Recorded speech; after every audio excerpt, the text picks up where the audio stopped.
السلام علیکم ناظرین، میں ہوں عرفان ہاشمی اور آپ کو پروگرام میں خوش آمدید کہتا ہوں۔ ویورز، 3 خبروں پر تفصیل سے ہم بات کریں گے۔ پہلی خبر، عمران خان کو آرمی کے حوالے کرنے کی تیاری کی جا رہی ہے۔ 9 مئی کے مقدمات اب آرمی کورٹس میں چلائے جائیں گے۔ ویورز، ہائی کورٹ کے اندر جو درخواست آئی اس حوالے سے، اس میں کیا استدعا کی گئی ہے اور کیا واقعی ایسا ہونے جا رہا ہے، اس کی مکمل تفصیل آپ کے سامنے رکھیں گے۔ اور پھر عمران خان اور پاکستان کی اسٹیبلشمنٹ کے درمیان جو لڑائی ہے، اس کی وجوہات کے حوالے سے رانا ثناء اللہ نے پیرس سے خطاب کرتے ہوئے کچھ دعوے کیے۔ یہ دعوے کتنے سچے ہیں اور اس وقت عمران خان اور پاکستان کی اسٹیبلشمنٹ کی لڑائی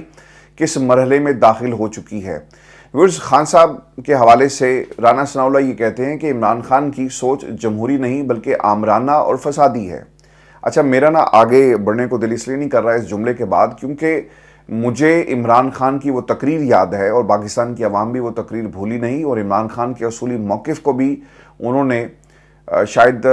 غور سے سنا نہیں، جو وہ ہمیشہ کہتے رہے کہ اقتدار عوام کا ہونا چاہیے اور اقتدار کے لیے اگر ہم چاہتے تو لوگوں سے ڈیل کر سکتے تھے۔ یہ دنیا کے ہر فرد کو اب بات معلوم ہو گئی ہے کہ جنرل باجوہ جو تھے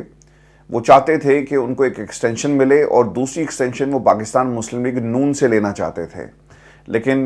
شاید ان کی قسمت میں دوسری ایکسٹینشن نہیں تھی، اور جنہوں نے جب یہ کمان کی تبدیلی ہوئی، جنرل باجوہ کی باڈی لینگویج جو بتا رہی تھی ان کی شکست کو، لوگوں نے اسے بعد میں رپورٹ کیا اپنی ٹویٹس کے اندر، اپنے تجزیوں میں، اپنے کالم میں، کہ جنرل باجوہ کو یہ کتنا بڑا دھچکا لگا اور نون لیگ ان کے ساتھ کیا گیم ڈال رہی تھی۔ اچھا، اب عمران خان اگر چاہتے تو ایکسٹینشن دے کر یہ معاملہ ختم ہو سکتا تھا، لیکن ایسا نہیں ہوا۔ دوسری طرف عمران خان نے پاکستان کے اندر عام انتخابات کی کال نہ ایک دفعہ نہیں کئی دفعہ دی۔ پہلی مثال اس کی یہ ہے کہ اپنی حکومت کو ختم کیا اور یہ کہا کہ میں پاکستان کی عوام کے درمیان دوبارہ جاؤں گا اور تگڑا ووٹ بینک لے کر دوبارہ ہم اقتدار میں آئیں گے، کیونکہ ہم یہ بلیک میلنگ کی سیاست جو ہے اس سے تنگ آ گئے ہیں۔ جب کوئی بل پاس کروانا ہوتا ہے ہمیں ان کی مدد لینی پڑتی ہے اور انہیں بتانا پڑتا ہے کہ آپ ان کو پارلیمنٹ میں لے کر آئیں، ہمیں منسٹریز کے نام پر جو ہے وہ ڈرایا دھمکایا جاتا ہے، بلیک میل کیا جاتا ہے۔ اب یہ نہیں ہوگا۔ اگر عمران خان کو اقتدار کی اتنی ہوس ہوتی تو وہ زرداری صاحب کے نقش قدم چلتے، لیکن انہوں نے اپنا راستہ خود چنا اور دنیا اب ان کے نقش قدم چل رہی ہے، پاکستان کی عوام ان کے پیچھے ہے۔ کیوں؟ کیونکہ وہ آمرانہ فیصلوں پر یقین نہیں رکھتے تھے۔ اگر اقتدار کی لالچ ہوتی تو عمران خان اقتدار میں آنے کے لیے بہت پہلے کمپرومائز کر چکے ہوتے جنرل باجوہ سے، اور بعد میں جب ان کی حکومت گرائی گئی یہ نہ کہتے کہ جاؤ میں اسمبلی کو تحلیل کر رہا ہوں اور اب انتخابات ہوں گے، بلکہ وہ بیٹھے رہتے ہیں۔ تیسری اس کی مثال یہ ہے کہ عمران خان نے پنجاب حکومت کو قربان کیا، عمران خان نے کے پی حکومت کو قربان کیا۔ اگر اقتدار سے آپ کو چمڑے رہنے کا اتنا ہی شوق ہوتا اور آپ کی سوچ آمرانہ ہوتی تو جمہوری راستہ کبھی بھی نہ اپنایا جاتا، لیکن عمران خان نے ایسے کیا۔ اور آج بھی عمران خان بار بار یہ کہہ رہے ہیں کہ اقتدار پاکستان کی عوام کا ہے، اسے منتقل کرو، عوامی مینڈیٹ کا احترام کرو، پاپولر فیصلے پاپولر گورنمنٹس کرتی ہیں، فارم 47 والی نہیں۔ اگر عمران خان کی سوچ آمرانہ ہوتی تو یہ جو کچھ ہم نے پریکٹیکلی ہوتے ہوئے دیکھا، بیانیہ نہیں پریکٹیکلی، تو شاید یہ سب چیزیں نہ ہو رہی ہوتی۔ اور آج عمران خان 8 فروری کے بعد انتخابات جیتے اور اس جیت کے بعد وہ پاکستان پیپلز پارٹی کے ساتھ مل کر حکومت چلا رہے ہوتے، یہ نہ کہتے کہ ہم اپوزیشن میں بیٹھیں گے اور چوروں ڈاکوؤں سے بات نہیں کریں گے۔ تکلیف یہی ہے۔ پھر رانا صاحب نے یہ بھی کہا کہ عمران خان اسٹیبلشمنٹ کے راج دلارے تھے، جب اپوزیشن کو پھانسی لگانے کا مطالبہ کیا تو لڑائی ہو گئی، کیونکہ اسٹیبلشمنٹ اس حد تک نہیں جانا چاہتی تھی۔ پاکستان تحریک انصاف حکومت میں آئی تو شہباز شریف اور بلاول نے ساتھ چلنے کی پیشکش کی، جس پر عمران خان نے کہا کہ وہ سب کو جیل میں ڈال دیں گے، لیکن عمران خان بار بار یہ کہہ چکے ہیں کہ یہ سب اسٹیبلشمنٹ کی مرضی سے ہوا۔ نیب کو جنرل باجوہ کنٹرول کر رہے تھے، جسٹس عطر ملہ نے اسی چیز کو اپنے اختلافی نوٹ کا بھی حصہ بنایا۔ اگر ویورز آپ کو یاد ہو، رانا صاحب کے سابق ساتھی مفتاح اسماعیل اور شاہد خاقان عباسی صاحب بھی کہہ چکے ہیں، یعنی اعتراف کرتے رہے کہ توسیع سے کچھ دن پہلے ہمیں جنرل باجوہ نے کھانے پر بلایا، ہم نے ساتھ کھانا کھایا، جنرل فیض حمید ہمیں ایک گھر میں لے کر گئے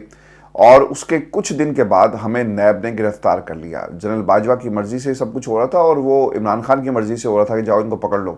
رانا ثناء اللہ خود اعتراف یہ کر چکے ہیں کہ انہیں اسٹیبلشمنٹ نے گرفتار کروایا، پھر کیسے عمران خان سب کو پھانسی پر لٹکانا چاہتے تھے۔ صحافی شاہد اسلم صاحب ہیں جی، یہ بھی زیر تابع ہے، اور انہوں نے یہ انکشاف کیا اور ان کے مطابق جنرل باجوہ نے 9 اپریل کی رات اس وقت کے اسپیکر قومی اسمبلی اسد کیسر کو دھمکی لگائی تھی کہ اگر تم نے ہماری بات نہ مانی تو ہم تمہاری ٹانگیں توڑ دیں گے، اور جنرل باجوہ ایک ہیلی کاپٹر کے ذریعے وزیر اعظم ہاؤس آئے اور وہاں پر اسد کیسر کو یہ دھمکی دی۔ اچھا، میں آپ کو نا اس کی ایک اور کنفرمیشن بھی دے دیتا ہوں، اور یہ میں نے متعدد دفعہ ان صاحب کا نام لیے بغیر آپ کے سامنے یہ خبر جو ہے وہ رپورٹ کی۔ پاکستان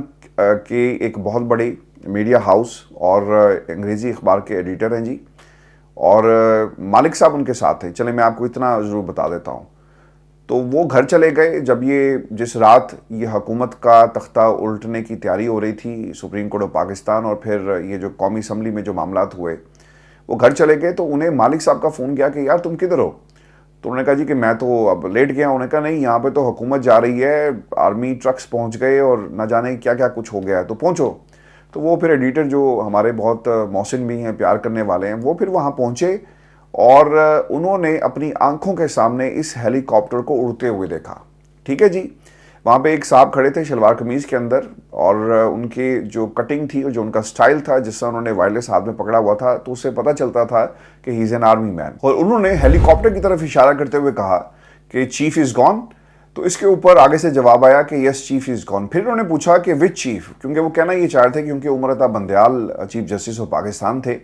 تو ان کا پوچھنے کا یہ مطلب تھا کہ چیف جسٹس عمر عطا بندیال کی آپ بات کر رہے ہیں یا کس چیف کی بات کر رہے ہیں؟ تو آگے سے جواب آیا کہ دیر از اونلی ون چیف۔ تو یہ جملہ آپ کو بتا دے گا کہ وہ ہیلی کاپٹر کس کا تھا، اور پھر اب یہ کنفرمیشنز بھی آ رہی ہیں، اور یہ متعدد دفعہ یہ باتیں ہو چکی ہیں۔ اسد کیسر صاحب کو یہاں تک دھمکی دی گئی وزیر اعظم ہاؤس میں اترنے کے بعد کہ ہم تمہاری ٹانگیں توڑ دیں گے۔ پھر آپ نے دیکھا ہوگا کہ اسد کیسر پہلی دفعہ آئے، پھر واپس چلے گئے، اور ٹیلی ویژن سکرینز کے اوپر وہ گاڑیاں عمر عطا بندیال کی اور پھر پریزیڈنٹ وینس جو ہم نے دیکھی، یہ اس وقت اس رات کو یہ سب کچھ ہو رہا تھا۔ اب یہ تحریک انصاف اور جو اسٹیبلشمنٹ کی لڑائی ہے سر، یہ اس دن شروع ہو گئی، اور اب اس کو انہیرٹ کیا آنے والے آرمی چیف نے، اور پھر آرمی چیف کن حالات میں آئے، ان کی اپوائنٹمنٹ نواز شریف صاحب کا اس میں جو بنیادی رول ہے، نواز شریف، شہباز شریف، نون لیگ کا ایک بہت بڑا رول تھا، اور بلکہ رول ہی نہیں کا تھا۔ اب خبر یہ آ رہی ہے کہ تحریک انصاف کے بعد اب یہ لڑائی نون لیگ اور پاکستان کی اسٹیبلشمنٹ میں شروع ہو گئی ہے، اور یہ کھڑاک ہو گیا ہے،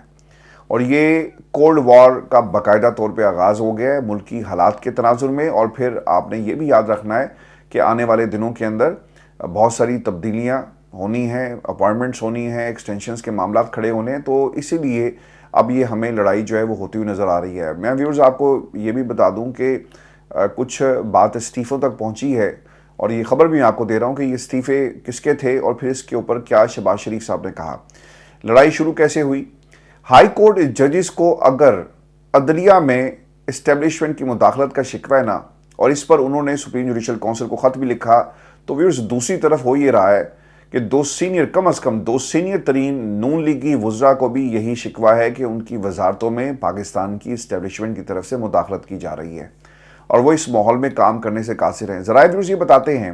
کہ پہلا نام احسن اقبال کا ہے، جنہوں نے مسلسل 2 بار وزیر اعظم شہباز شریف کے سامنے منصوبہ بندی کی وزارت کے کام میں مسلسل مداخلت کا الزام لگاتے ہوئے بطور وزیر کام کرنے سے معذوری کا اظہار کیا، اور پھر وزیر اعظم سے درخواست کی کہ وہ یہ وزارت بھی اپنے پاس رکھ لیں۔ تاہم وزیر اعظم نے احسن اقبال کے استعفے جو دینے کی خواہش تھی، اس کو دونوں بار جو ہے وہ رد کیا اور پورا نہیں کیا، اور ان کو کام جاری رکھنے کی ہدایت کی ہے، جس کے بعد بظاہر احسن اقبال جو ہیں وہ کام تو کر رہے ہیں، مگر وہ سین سے غائب ہیں۔ نہ کوئی وزارت کے کام کے حوالے سے وہ پریس کانفرنس کرتے ہیں، اور نہ ہی کسی ٹیلی ویژن ٹاک شو میں آپ کو نظر آئیں گے۔ دوسرا نام جی وزیر خارجہ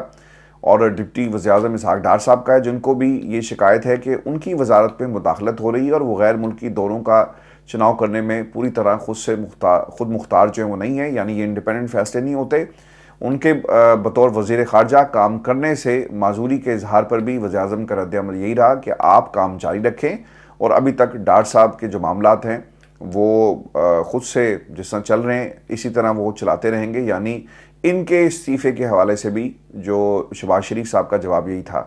اب اس حوالے سے جو تیسرا نام جو زیر گردش ہے جی، صد وفاقی وزیر توانائی ہے اویس لغاری صاحب،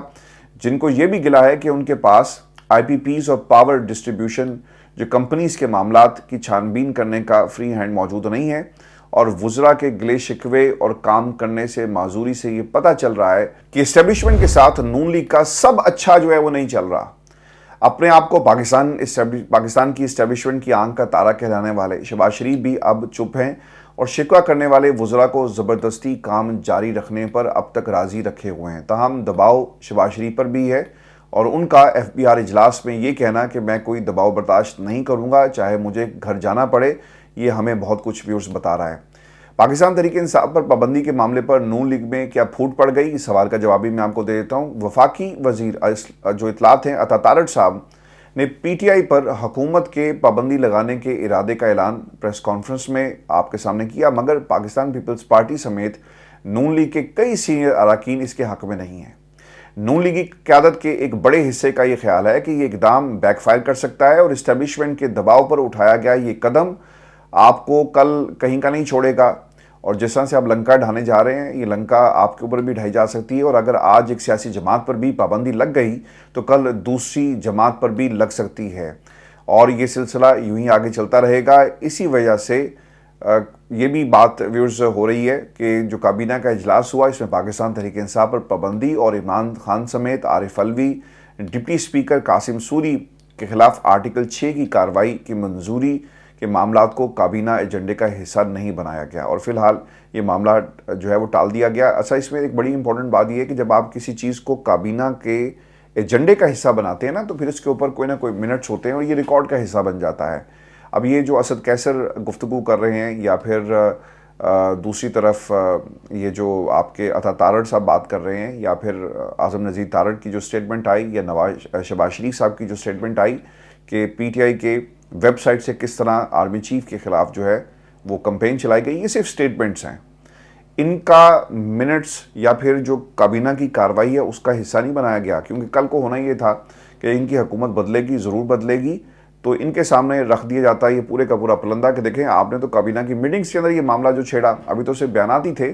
تو اس چیز سے ہمیں یہ بھی پتہ چل رہا ہے کہ اتحادی حکومت کے ساتھ نہیں ہے اس معاملے کے اوپر۔ ویورز، اسد کیسر کو پاکستان تحریک انصاف کے اس سال دسمبر تک اقتدار میں آنے کا کیوں یقین ہے؟ اچھا، یہ دعویٰ بظاہر خوش فہمی پر مبنی ہے، اگرچہ پاکستان کی سیاست میں کسی بھی وقت کچھ بھی ہو سکتا ہے۔ فی الحال اقتدار میں آنا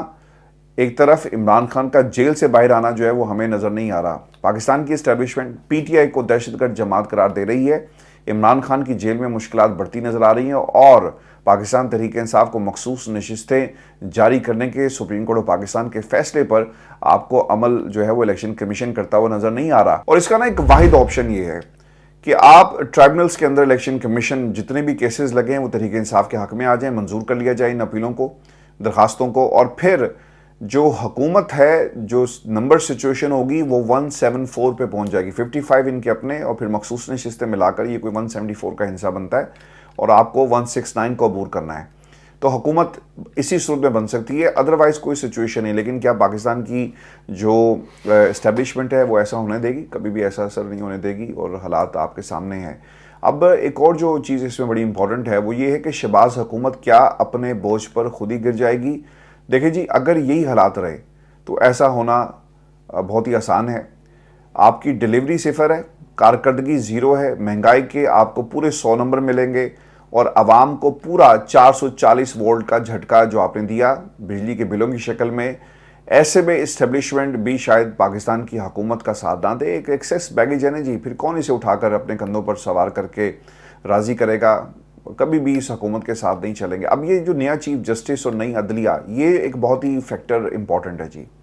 اکتوبر کے تیسرے ہفتے میں جسٹس منصور علی شاہ کے بطور چیف جسٹس حلف اٹھانے کے بعد عدلیہ میں ایک بڑی تبدیلی آئے گی۔ نہ صرف PTI مخالف فیصلے آنا بند ہوں گے، بلکہ ان کا قانونی سدباب کرنے کی بھی کوشش کی جائے گی، جس کی بینیفیشری پاکستان تحریک انصاف بنے گی۔ یہ ایک بڑی تبدیلی کا پیش خیمہ جو ہے وہ ثابت ہوگی یہ پوری سچویشن میں۔ ویورز، آپ کو یہ بھی خبر دے دوں، عرفان صدیقی صاحب کا میں نے رات بھی بات کی تھی، دوبارہ یہ آپ کو کہنا اس لیے ضروری ہے کیونکہ یہ مطالبہ کر رہے ہیں۔ مطالبہ کیا کر رہے ہیں؟ اور وہ یہ کہتے ہیں کہ PTI آرٹیکل 17 پر پورا اترتی ہے، کیا انہیں آپ اس آرٹیکل کے تناظر میں دیکھ سکتے ہیں؟ اس کے باوجود بھی